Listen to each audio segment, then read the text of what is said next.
একটা শীতকালের সবজি দিয়ে দুর্দান্ত মাছের রান্নার কথা বলি। আজকে বানাবো হচ্ছে ট্যাংরা মাছ পেঁয়াজ কলির ঝাল। প্রথমে ট্যাংরা মাছ ও পেঁয়াজ কলি রান্নাতে যে উপকরণ লাগবে দেখে নাও। এরপরে কাঁচা ট্যাংরা মাছগুলোকে নুন ও হলুদ দিলে ভালো করে মাখিয়ে রেখে দিতে হবে।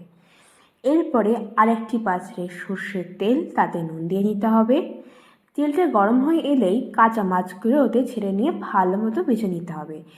এই রান্নাটা মূলত যারা মাছপ্রেমী তাদের জন্য। অবশ্য বাঙালিরা প্রত্যেকে আমরা মাছপ্রেমী। এরপরে সেই মাছ ভাজা তেলেই কালো জিরে দিয়ে একটু নেড়ে নিতে হবে।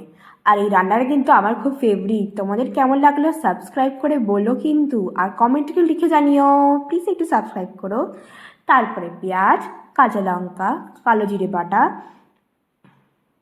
তার সাথে হচ্ছে পেঁয়াজকলি দিয়ে একটু নেড়ে নিতে হবে। এরপরে হলুদ দিয়ে আবার একটু নেড়ে নিতে হবে যাতে সব মশলাগুলো ভালো মতো মিশে যায়। তারপরে স্বাদ মতো নুন আর শেষে জিরে বাটা দিয়ে আবার নেড়ে নিতে হবে। দেখেছো তো, এগুলো সব আমাদের বাড়ি আছে, একদম নো টেনশন।